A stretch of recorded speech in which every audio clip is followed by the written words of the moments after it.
నమస్తే, welcome to Leo news. Pulivendula ZPTC ఉప ఎన్నిక నేపథ్యంలో జగన్మోహన్ రెడ్డి గారు చంద్రబాబు గారిని ఉద్దేశిస్తూ ఒక ట్వీట్ పెట్టారు. చంద్రబాబు గారు అప్రజాస్వామిక అరాచకవాదని, రౌడీ రాజకీయం తప్ప ప్రజల మనసుని గెలవడం ఆయనకి తెలియదు అంటున్నారు. అలాగే దాడులు దౌర్జన్యాలు చేసి కుర్చీ లాక్కునే వ్యక్తి చంద్రబాబు అంటూ ఆయన ట్వీట్లో సవివరంగా ప్రస్తావిస్తూ రాశారు. అలాగే పులివెందులను చంద్రబాబు గారు హైజాక్ చేశారు అంటున్నారు. సో ఆయన ట్వీట్ను ఏ విధంగా చూడొచ్చు? మరి నిజంగానే జగన్మోహన్ రెడ్డి గారి హయాంలో దగ్గర నుంచి ఇప్పటి వరకు ఎన్నో ఉప ఎన్నికలు జరిగాయి. మరి ఆయన హయాంలో మరి పారదర్శకంగా ఎన్నికలు జరిగాయా అన్న విషయాన్ని తెలుసుకుందాం. మనతో పాటు ఉన్నారు senior political analyst Adusumalli Srinivas గారు. నమస్కారం సార్. నమస్కారం అండి. సార్, జగన్మోహన్ రెడ్డి గారు పులివెందుల ఎన్నికను కూటమి ప్రభుత్వం హైజాక్ చేస్తుంది, చంద్రబాబు గారు కుర్చీలు లాక్కునే వ్యక్తి అని చెప్పి ఆయన పదే పదే, ఇప్పుడనే కాదు గతంలో చాలా సందర్భాల్లో కూడా ఆయన ఇదే వ్యక్తిని మామను వెన్నుపోటు పొడిచారని, సో ఈవెన్ ఇప్పుడు జెడ్పీటీసీ ఎన్నికలు కూడా ఆయన అదే పదాన్ని వాడుతున్నారు. ఎలా చూడొచ్చు అంటారు? నిజంగా అసలు పులివెందుల ఉప ఎన్నిక గురించి మాట్లాడే అర్హత జగన్మోహన్ రెడ్డి గారికి ఉందంటారా? ఇప్పుడు మీకు ఏమవుద్దంటే అండి, పులివెందుల వాళ్ళకి ఎప్పుడు ప్రతిఘటన ఎదురవ్వలేదు. అధికారంలో ఉన్నా ప్రతిపక్షంలో ఉన్నా కానీ ఆ నియోజకవర్గం వరకు ఎప్పుడు ప్రతిఘటన లేదు వాళ్ళకి. ఇప్పుడు వాళ్ళు ప్రతిపక్షంలో ఉన్నప్పుడు కూడా వాళ్ళే గెలుస్తూ వచ్చారండి. ఈసారి ప్రతిఘటన ఎదురైంది. ఎందుకంటే ఆ ప్రతిఘటన కూడా ఎలా వచ్చిందంటే ప్రజల్లో వచ్చిన చైతన్యం అది. ఇప్పుడు ప్రజల్లో వచ్చిన చైతన్యానికి అనుగుణంగానే రాజకీయ నాయకులు వ్యవహరిస్తూ ఉంటారు. ఇప్పుడు జగన్మోహన్ రెడ్డి యాక్చువల్గా మొన్న పులివెందులో కూడా ఓడిపోతే ఇంకా స్ట్రాటజిక్గా చేస్తుంటే కొంచెం జాగ్రత్తగా పగడ్బందీ, అంటే అది అలాగా రాదు అన్న లెక్కలో చేయటం వేరు, దీన్ని కొట్టాలి అని చేయటం వేరు. వాళ్ళు కుప్పాన్ని కొట్టాలని చేశారు, అయినా సరే కొట్టలేకపోయారు. వీళ్ళు అలా అనుకుంటే ఇప్పుడు యాక్చువల్గా బీటెక్ రవి గారు నాతో ఒకసారి ఏమన్నాడంటే, మేము ఎక్కడో టీవీల దగ్గర చర్చల సందర్భంగా కలుస్తాం కదా, డిబేట్లు కలిసినప్పుడు ఒక 5 నిమిషాలు వెయిటింగ్ పీరియడ్ ఉంటుంది. ఆ వెయిటింగ్ చేసినప్పుడు ఆయన ఏమన్నాడంటే, కుప్పం మీద జగన్మోహన్ రెడ్డి పెట్టిన కాన్సన్ట్రేషన్ పులివెందుల మీద మన సార్ నాకు అవకాశం ఇస్తే ఈయన ఓడిస్తానండి అన్నాడు. ఇప్పుడు 2 ఏళ్ల క్రితమే, ఎలక్షన్ కన్నా దాదాపు 1 year ముందే.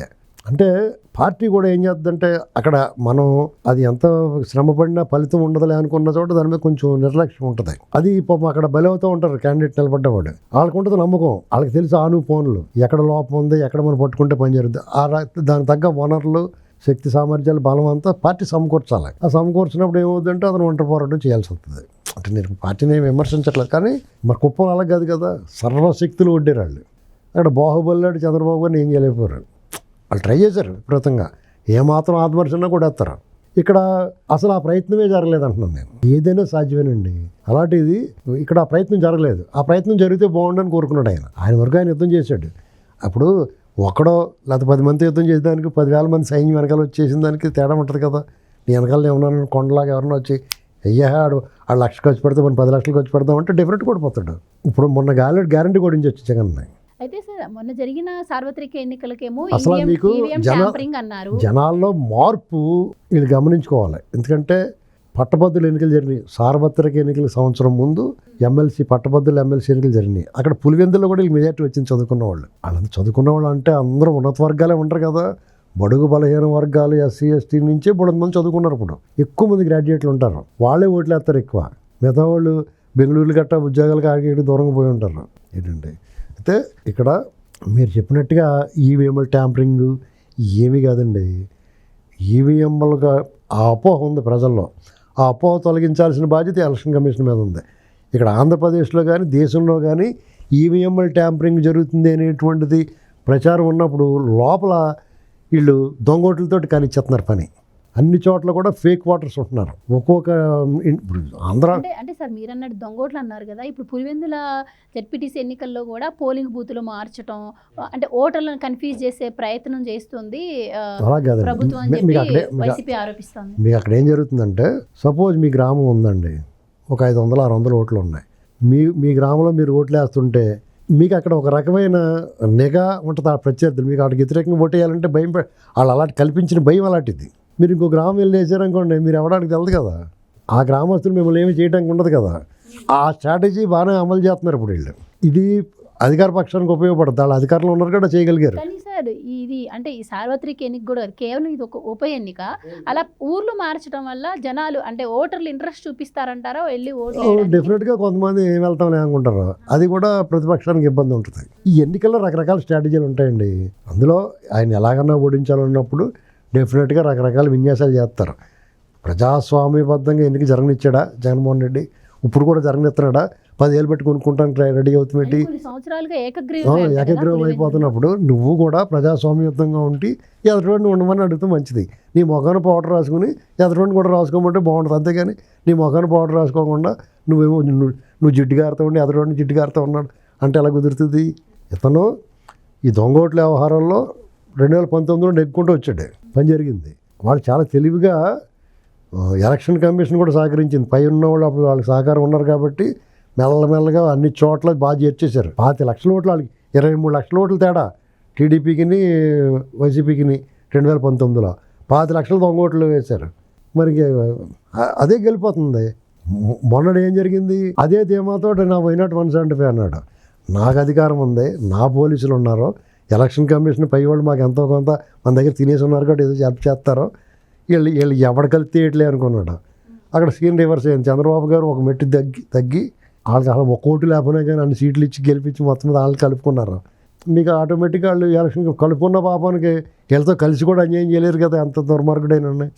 ఎలక్షన్ కమిషన్ తరపున చేసింది. వీళ్ళు దొంగోట్లు తీసేశారు. వాళ్ళకేమో రెక్కలు దిగిపోయినాయి. ఆ దొంగోట్ల ప్రభావం మనం ఎక్కడ చూసాం? తిరుపతి ఉప ఎన్నికల్లో చూసాం, ఎమ్మెల్సీ ఎన్నికల్లో కూడా చూసాం. పొట్టకొత్త అక్షముఖ రానోడు పట్టభద్రుడు అన్నట్టు వచ్చారు. వాళ్ళు రావాళ్ళకి నువ్వు ఎవరో ఏంటంటే తెల్లముఖం వేస్తున్నారు. అప్పుడే అన్నాడు ఓడిపోయిన తర్వాత వాళ్ళందరినీ తరిమేశారు దొంగోట్లు. అప్పుడు ఇతను అన్నట్టు మా ఓటర్లు వేరే ఉన్నారండి. అప్పుడు అర్థమైంది అందరికీ, వీళ్ళందరూ తమిళనాడు నుంచి గట్ట దిగుతారు, బస్సులు వేసుకుని పెళ్ళిళ్ళకి వచ్చినట్టు వస్తారు వీళ్ళందరూ ఉండండి. అప్పుడు 2-3 విడతల కింద జరుగుతాయి ఎలక్షన్స్. ఇక్కడ అయిపోయినట్టు అక్కడ అయిపోయినట్టు అక్కడ. నిజంగా వైసీపీకి అనుకూలంగా ఉంటే ఎలక్షన్ కమిషన్ 3 విడతల కింద పెట్టలు లాస్ట్ టైం లాగా. ఇక్కడ అయిపోయిన తర్వాత అక్కడ అయిపోయిన తర్వాత అక్కడ ఇదే గ్యాంగ్ వెళ్తారు ఓట్లు వేస్తానికి. అయితే సార్ ఇప్పుడు వైసీపీకి సంబంధించి సతీష్ రెడ్డి గారేమో రేపు నాకు ఏం జరిగినా కూడా ప్రభుత్వందే బాధ్యత, టీడీపీదే బాధ్యత అని చెప్పి ఆయన అంటున్నారు. దాడులు దౌర్జన్యాలతో గెలవాలని చూస్తుంది అని చెప్పి జగన్మోహన్ రెడ్డి గారు అంటున్నారు. మా పైన బైండ్ ఓవర్ కేసులు నమోదు చేస్తున్నారు, ఓటర్లు ఇలా రకరకాల ఆరోపణలు వాళ్ళు చేస్తున్నారు. మరోపక్క సర్వేలన్నీ కూడా కూటమి ప్రభుత్వానికి అనుకూలంగా వస్తున్నాయి అంటున్నారు. ఎలా చూడొచ్చు అంటారు? ఇప్పుడు డెఫినెట్గా అధికారంలో ఉన్న వాళ్ళకి ఒక ఎడ్జ్ ఉంటుంది. మీకు ఎవడన్నా ఓట్లు వేసేవాడు కూడా వీళ్ళని గెలిపిస్తే ఇంకొన్ని చేతన చేస్తారా బాబు అంటారు. వీళ్ళు కూడా ఆశ పెడతారు. పైగా కొంతమంది నాయకులు ప్లేట్ ఫిరాయించి ప్రతి ఒక్కడికి ఫ్యాక్షన్ విలేజెస్లో ప్రతి ఒక్కడికి ఒక బలం ఉంటుంది. వాళ్ళు పార్టీలు నాయకుల కంటే కూడా వాళ్ళ స్థానిక నాయకుడు పరువు కాపాడటానికి ట్రై చేస్తూ ఉంటారు. ఒక గ్రామం ఉంది, ఓ లీడర్ ఇంకా 100 మంది ఉన్నారనుకోండి, ఆ లీడర్ పార్టీ మాత్రం డెఫినెట్గా 100 ఓట్లు పోతాయి. ఎందుకంటే ఆ నాయకుడి పట్ల ఉన్న వాళ్ళకి కమిట్మెంట్, గెలవలేదని ఆ నాయకుడు తెలిసిపోతే ఎవడో ఒకటి లేదు. అంచేత చాలామంది ఫిరాయించారు. ఇప్పుడు అధికార పార్టీలోకి వచ్చేసారు. అక్కడ చాలా ముఖ్యమైన నేతలు కూడా అది వాళ్ళకి భయం పట్టుకుంది. ఇది వరకు యథేచ్ఛగా వాళ్ళందరూ పనిచేసేవారు. ఎత్తోళ్ళు కూడా బెదిరించి ఎలక్షన్కి రానివ్వకుండా ఎలక్షన్ టైంలో ఇంట్లో కూర్చోమని డబ్బులు వాడేసి అది బెదిరించో ఏదో చేసేవారు. ఇప్పుడు అవన్నీ సాగట్లా. ఇది వరకు వాళ్ళ దౌర్జన్యం ఏమి సాగట్లా. వాళ్ళ రౌడీ షీటర్లు అందరినీ కూడా బైండ్ ఓవర్ చేస్తారు. వాళ్ళ నాయకులందరమే కేసులు పెట్టి ఓవరాక్షన్ చేస్తాను తీసుకుపోతారు అన్నమాట రాత్రి. కాబట్టి వాళ్ళకి ఇప్పుడు కష్టం. పోలీసు కరెక్ట్గా పనిచేస్తే నువ్వు ఓవరాక్షన్ చేయడానికి లేదురా బాబు అని అర్థమైంది. ఇన్నాళ్ళు లోపమేటి అక్కడ పట్టించుకునేవారు కాదు. అక్కడ ఉన్న పోలీసు యంత్రాంగం కానీ ఎవరైనా సరే ఏం చేసుకుంటారు బాబు అని వీళ్ళతో మనకి పెంట ఎందుకు అనుకున్నారు. అక్కడ అలాంటి వాళ్ళు లేడు కదా. ఉన్నవాడు అలాంటి కోయ ప్రవీణ్ లాంటి ఉన్నాడు. పైగా అతను గెలికారు వీళ్ళు. ఎవరిని కెలకూడదు వాళ్ళని గెలికారు. సరే అయితే నా పని నేను చేస్తాను అంటున్నాడు. ఏంటండి ఇప్పుడు వాళ్ళందరూ దొరికితే మోకాలు చెప్పులు బేరింగ్లు తీసేస్తాడు అతను. ఎందుకు ఊరుకుంటారండి? నీ ఇష్టరాజ్యం కింద నువ్వు రెచ్చిపోతుంటే నువ్వు అధికారం కోల్పోయి నీ ఏడుపు మోగం వేసుకుని ఇంటికి పోరావు జనాలని చెప్పిన తర్వాత కూడా నువ్వు ఇంకా రెచ్చిపోతుని ఊరుకుంటారా? పులివెందుల్లో ఓటమి భయంతోనే ఈ ప్రేలాపనలు. మీకు అతను స్వీకరించాలండి ఓటమిని. ఎక్కడ లోపం ఉందో గమనించాలి. నువ్వు దౌర్జన్యంగా బలవంతంగా గెలవాలని ఎన్నాళ్ళు సాగిస్తావు నువ్వు? ఇప్పుడు అక్కడ స్వేచ్ఛగా ఓట్లేని వీళ్ళు ఎప్పుడో పోదురు. అలాగే స్వేచ్ఛగా ఓట్లని ఇళ్లలో మార్పు వచ్చిన, ఇళ్లలో పరివర్తన కలుగును. ఇప్పుడు ఏమైంది? మొత్తానికి మటాష్ అయిపోయారు కదా పరివర్తన. ఇప్పుడు ఓడిపోతున్నాం అనుకో, మనం ఏదో మార్చుకోవాలి. ఇప్పుడు చంద్రబాబు నాయుడు గారు ఒకసారి గెలిచి ఓడిపోవడం వల్ల ఏంటి మార్చుకుంటున్నాడు. మన ప్రజల బాధ్యతగా ఉంటున్నాడు ప్రజలంటే. లేదని కానీ వరుసగా గెలిపిస్తున్నారు, ఆయన కూడా ప్రజలు వెళ్ళడానికి కొడుతూ ఉంటాడు. అలా దారిపోయి కూడా కేకేసి కొడుతూ ఉంటాడు. ఇప్పుడైతే ప్రజలు అప్రమత్తంగా ఉంటారు, వాళ్ళు ఓడిస్తారు ప్రజలు. మనం ఈసారి జగన్మోహన్ రెడ్డి గారు కూడా మారారు. 2.0లో కార్యకర్తలకు ప్రాధాన్యత ఇస్తా అంటున్నారు. మరి ప్రతిపక్ష హోదా కూడా ఇవ్వచ్చు కదా, ఇస్తే ఆయన మరి ఈసారి ఎన్నికల్లో. అలా కాదండి, అతను ప్రతిపక్ష హోదా ఎవడిస్తాడో ప్రజలు ఇవ్వాలి అతనికి.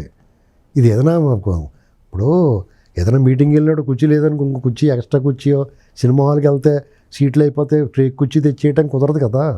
ప్రజలు ఇవ్వాలి అతనికి అర్హత, ప్రజలు సంపాదించి పెట్టాలి, ప్రజలు ఇవ్వాలి అతనికి. అది ఇవ్వనప్పుడు ఏం చేయాలి? మూసుకుని తన పని తాను చేసుకుంటా ప్రతిపక్ష హోదా లేకపోయినా ప్రతిపక్షంగా ప్రవర్తించడానికి మాట్లాడడానికి అతనికి ఏంటి అభ్యంతరం? అసెంబ్లీలోకి వెళ్ళి అతనికి వచ్చిన సమయాన్ని ప్రజల కోసం ప్రభుత్వాన్ని తూర్పారపడడానికి విమర్శించడానికి వాడుకోవచ్చు కదా. అవన్నీ మానేసి రోడ్డు మీద తిరుగుతున్నాడు. లేదంటే ఎలా పోయి కూర్చుంటాడు. చెరుమే కోపంతో ఎవరు ముట్టి ఎండిపోద్ది? అతను ముట్టి ఎండిపోద్ది. ఇప్పుడు ఇక్కడ అతను పరివర్తన వచ్చింది, వీళ్ళకి అవకాశం ఇస్తానని, కార్యకర్తలకు అవకాశం ఇస్తానని ఏమంటున్నాడు? అని కొట్టేసి రారా నీకు సీట్ ఇస్తానంటున్నాడు. అని చంపేసి వచ్చి నీ కేసు ఇస్తాను, నువ్వు కేసు పెట్టించుకుంటే నీ కేసు ఇస్తానండి. ఇది కరెక్ట్ కాదు కదా. రప్ప ఆడిచ్చేయండి, 2.0 చూస్తారు, ఇంకా బెదిరిస్తున్నాడు. నిన్ను ఏం చూసి వెళ్ళిపోయి నిన్ను వద్దనుకున్నారో నేను అది ఇంకా ఎక్కువ చేస్తానంటున్నాను. నువ్వు అదే పులివెందులోళ్ళు కూడా ఒక అవకాశం వచ్చిందని పులివెందులోళ్ళకి వీళ్ళ పేడ రాష్ట్రం అంతా ఎరగడి చేసుకున్నారు. రాష్ట్ర ప్రజలు వీళ్ళ పేడ రాష్ట్ర ప్రజలు విరగడి చేసుకున్నారు. ఇప్పుడు పులివెందులోళ్ళకి అవకాశం వచ్చింది. ఎందుకు? పులివెందులో మన ఎమ్మెల్యే సీటు మళ్ళీ అతనికి ఎంచుకున్నారు. పేడ విరగడం అవ్వలేదు. ఆ పేడ విరగడవడానికి నాంది ప్రస్తావన కావాలంటే ఇప్పుడు వీళ్ళ క్యాండిడేట్లు ఓడించారు ఇంకో సగం వదిలినట్టు. మళ్ళీ ఎలక్షన్కి నేను మొత్తానికి ఓడించేస్తారేమో భయంతో ఒళ్ళు దగ్గర పని చేస్తాడో, లేకపోతే ఇంకా దౌర్జన్యం చేస్తాడు. ఇంకా దౌర్జన్యం చేస్తే ఒక ఆఫీసర్ ఇలాంటి కోయ ప్రవీణ్ గారు ఇలాంటి పెడితే మోకాలు చెప్పులు గట్ట తీసేస్తాడు. అంటే సచ్చినట్టు వాళ్ళు మారాలి. ఒక మార్పుకి నాంది అవుద్ది. ఇక్కడ పులివెందుల్లో వైసీపీ ఓడిపోవడం అనేటువంటిది చారిత్రక అవసరం ఆ ప్రజలకి. వీళ్ళ పీడ ఎరగడం అవుద్ది, లేదా వాళ్ళలో పరివర్తన వస్తుంది. ఏదైనా మంచి జరుగుద్ది వాళ్ళు ఓడిస్తే. Thank you so much. Please subscribe to Leo news for more videos.